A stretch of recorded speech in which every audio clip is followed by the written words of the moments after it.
Halo, assalamualaikum warahmatullahi wabarakatuh. Kembali lagi bersama saya Uas Channel. Bagi kalian yang baru bergabung, silahkan untuk pencet tombol subscribe terlebih dahulu agar kami bersemangat dalam membuat video-video selanjutnya. Kali ini kita akan bercerita horor yang kita bacakan dari website kumparan.com ngesot, yang berjudul Wahana Maut. Jangan main ke wahana ini. Bagian 1. Kenalkan, aku Sarah.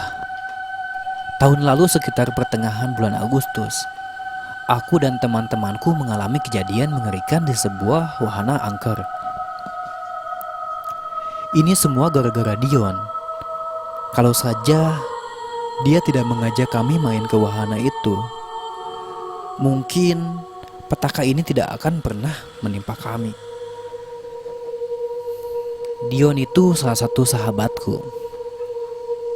Jadi kami itu sahabatan 4 orang. Aku, Dion, Randy ini adalah pacarku, dan satu lagi si Arin. Persahabatan kami sudah terjalin sejak lama. Di suatu siang, kami berempat sedang kumpul di kantin. Awalnya obrolan kami membahas dosen killer yang suka mengusir mahasiswa dari kelas. Tiba-tiba topik obrolan kami beralih membahas wahana malam. Kata Dion, di dekat sini ada wahana malam yang seru banget. Pokoknya kalian nggak akan kecewa. Ayo kita ke sana, kata Dion. Ekspresi wajahnya penuh semangat. Emang wahananya daerah mana sih? Tanya Randy penasaran. Di dekat Cisetu. Nih, kalian lihat. Dion menunjukkan foto di smartphone-nya. Kami semua mendekat ke layar itu. Kayaknya seru juga sih, kataku. Ya udah, kesana aja kita. Arin adalah orang yang pertama yang menyetujui ajakan Dion. Percaya sama gue, kita pasti hepan di sana, ujar Dion. Dia lalu meminum es jeruknya. Ya udah, kapan? Tanya Randy. Nanti malam gimana? Pada punya waktu luang kan? Tanya Dion. Boleh. Arin langsung setuju saja. Randy tampak sedang mengingat-ingat sesuatu. Mungkin dia punya rencana lain nanti malam. Gimana sayang? Tanyaku ke Randy. Sebenarnya gua mau ngerjain proposal sih, kata Randy. Pacarku ini emang seorang aktivis. Ya, Arin kecewa. Ayolah Ren, malam ini aja, pujuk Dion. Ya udah deh, gua ikut. Tapi jangan lama-lama ya. Gua masih ada kerjaan. Akhirnya Randy menyetujui ajakan Dion. Hahaha, siap. Pokoknya gua jamin wahana ini keren banget. Dion mengacungkan jempolnya. Malam itu juga kami pergi ke wahana malam. Sesampainya di sana, aku melihat tidak ada yang aneh dari wahana itu. Suasananya gemerlap oleh lampu warna-warni. Ada banyak pilihan wahana di sana seperti biang lala, rumah hantu, ombak banyu, komedi putar, dan masih banyak lagi. Kita mau nyoba apa dulu nih? Tanya Dion. Ombak banyu kayaknya seru tuh, Arin mengusulkan. Kami semua setuju saja dan langsung menuju wahana ombak banyu. Jujur, sebenarnya aku takut naik wahana itu karena menurutku wahana ombak banyu itu membahayakan. Untung aja ada Randy. Nanti aku bisa pegangan ke tangannya.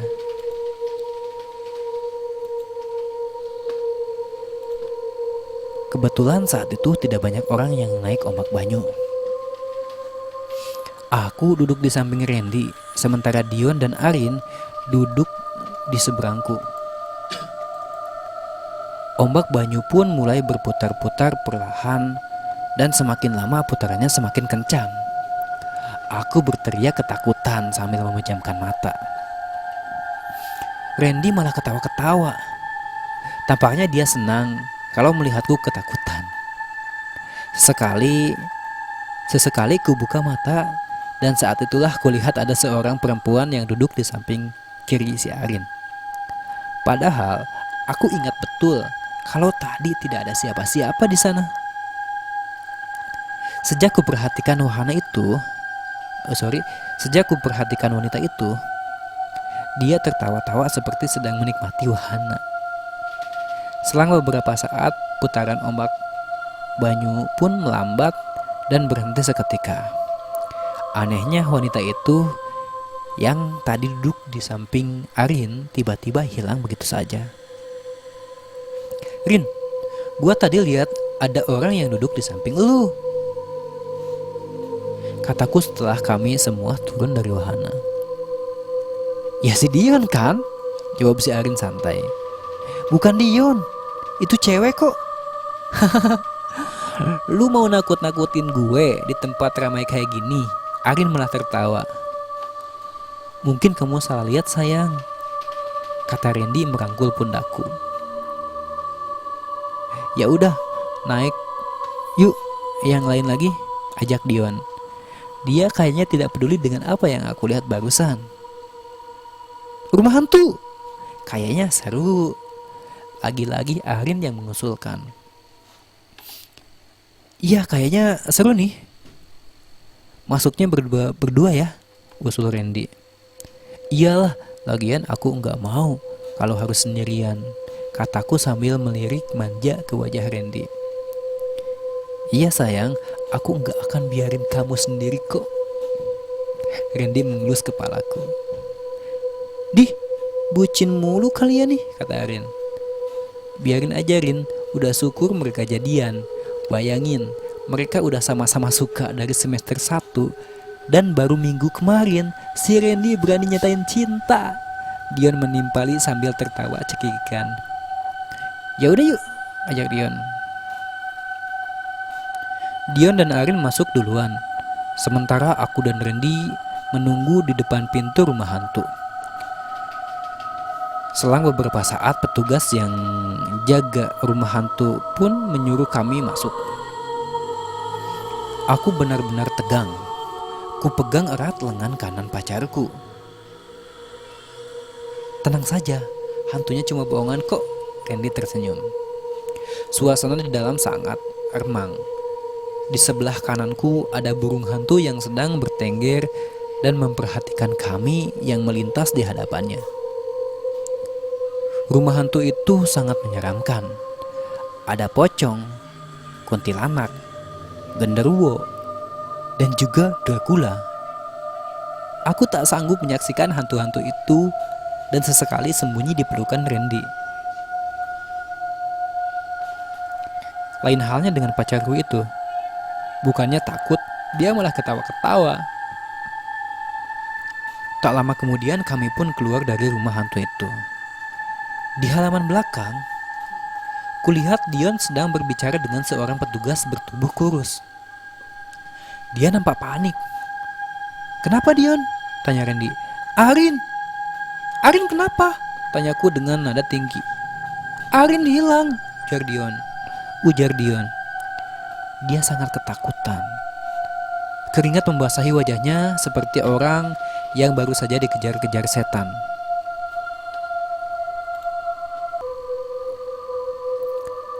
Tadi saya sama teman saya masuk ke rumah hantu ini, Pak. Pas kami di dalam, tiba-tiba dia hilang gitu aja, jelas Dion. Petugas itu lalu berbicara melalui HT atau alat komunikasi yang biasanya dipegang oleh security. HT ya, kalian tahu semua. Monitor, tolong jangan dulu ada yang masuk ke rumah hantu. Kita mau cari orang hilang. Ganti. Hah? Hilang? Iya Pak, siap, kata seorang melalui HT. Kami pun masuk kembali ke rumah hantu itu.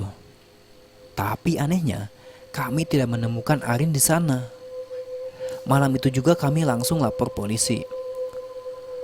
Rumah hantu itu pun dibongkar, tapi tetap saja si Arin tidak ditemukan. Kemana dia? Kedua orang tua Arin benar-benar marah pada pihak pengelola wahana dan akan membawa kasus ini ke pengadilan.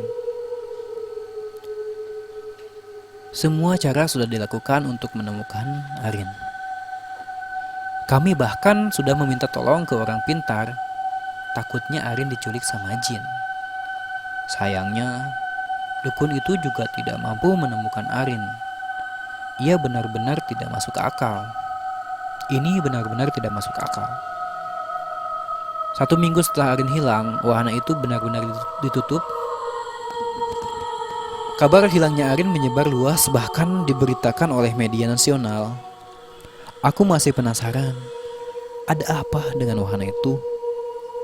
Apakah memang wahana itu angker? Mungkinkah hilangnya Arin ada kaitannya dengan wanita misterius yang duduk di atas ombak banyu? Kuraih telepon genggamku, lalu menghubungi Randy, pacarku. Ren? Ya sayang?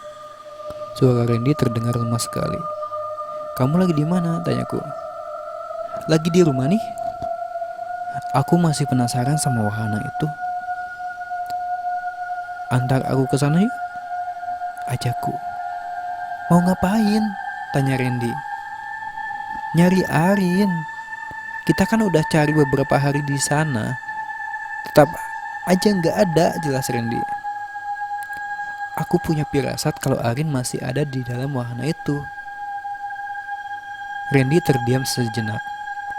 Sekarang? Tanyanya. Iya Ren. Ya udah, aku jemput kamu ya. Malam itu sekitar jam 9 kami pun pergi ke wahana tempat Arin hilang. Tampak dari luar, wahana itu masih disegel garis polisi. Gerbangnya ternyata dikunci. Kami tidak bisa masuk ke dalam wahana itu. Sarah, Randy memanggilku. Dia memang mencari celah untuk bisa masuk ke dalam wahana. Aku sebenarnya heran. Kenapa tidak ada penjaga sama sekali di wahana ini? Seperti dibiarkan terbengkalai begitu saja. Kami menyusuri setiap wahana yang ada di sana, tapi tidak ditemukan hal yang aneh. Dan beberapa saat kemudian, kami mendengar sayup-sayup ada yang meminta tolong. Aku sangat kenal suara ini. Ini pasti si Arin. Kamu dengar itu kan? Tanyaku ke Randy. Iya, itu suara si Arin. Dari arah sana. Randy menunjuk komedi putar. Kami buru-buru menghampiri komedi putar itu. Namun, tak ada siapa-siapa di sana. Kalian cari siapa? Entah dari mana datangnya, tiba-tiba ada seorang lelaki paruh baya berdiri di belakang kami. Kami lagi mencari teman kami yang hilang di wahana ini, Pak, jawab Randy. Bapak siapa? Kok bisa ada di sini? Tanyaku. Saya memang tinggal di sini, jawab lelaki itu. Aku semakin bingung. Maksudnya apa? Ini kan wahana yang sudah ditutup. Kenapa dia bisa tinggal di sini? Pulanglah. Teman kalian tidak akan bisa kembali, ujar lelaki itu. Apa yang terjadi dengan teman kami, Pak? Tanya Randy. Lelaki itu malah menunduk, dia menghembuskan napas berat. Ada hal yang dilanggarnya, kata lelaki misterius itu. Apa? Tanyaku. Sebelum lelaki itu menjawab, kami mendengar kembali teriakan Arin. Kini suaranya terdengar sangat jelas. Kami pun segera menoleh ke belakang. Arin! Suara itu menggema tapi tanpa wujud. Dan saat Kami membalikan badan. Lelaki misterius itu hilang begitu saja. Kemana dia? Kayaknya kita pulang aja deh, saran Randy. Aku masih penasaran, Ren. Ada yang gak beres sama wahana ini. Saat kami sedang mengobrol, kulihat seorang wanita berdiri di dekat gerbang. Aku ingat betul wajah wanita itu. Dia wanita misterius yang pernah duduk di samping Arin dan naik wahana ombak banyu. Wanita itu masih berdiri di depan gerbang. Dia menatap kami dengan ekspresi datar. Perlahan dan dengan hati-hati aku menghampiri wanita itu. Sementara Randy mengikutiku dari belakang. Itu siapa? Tanya Randy berbisik-bisik. Itu wanita yang pernah kulihat pas kita naik ombak banyu. Jawabku pelan. Kami semakin mendekat ke arah wanita itu. Dia tidak bergerak sama sekali, dia masih berdiri di sana. Kamu siapa? Tanyaku. Namun dia tetap diam. Mendingan kita pulang yuk, bujuk Randy. Mungkin dia mulai curiga kalau yang berdiri di hadapan kami itu bukanlah manusia. 10 tahun lalu, 2 orang mati di sini. 10 tahun lalu, 20 orang mati di sini. Teriak wanita itu secara tiba-tiba. Teriakan itu sangat keras. Aku belum pernah mendengar teriakan sekencang itu. Kedua telingaku sakit. Sambil terpejam, kututup telingaku dengan tangan. Aku dan Randy menangis.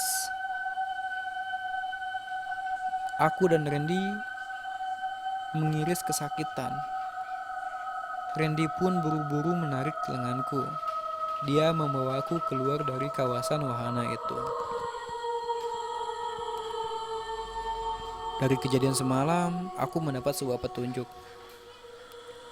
Lelaki misterius itu bilang kalau si Arin telah melakukan kesalahan di dalam wahana rumah hantu. Tapi apa kesalahan itu? Satu-satunya orang yang bisa menjawab pertanyaan ini adalah Dion. Ya, dia yang masuk ke rumah hantu itu bersama Arin. Aku dan Randy pun berangkat ke rumah Dion.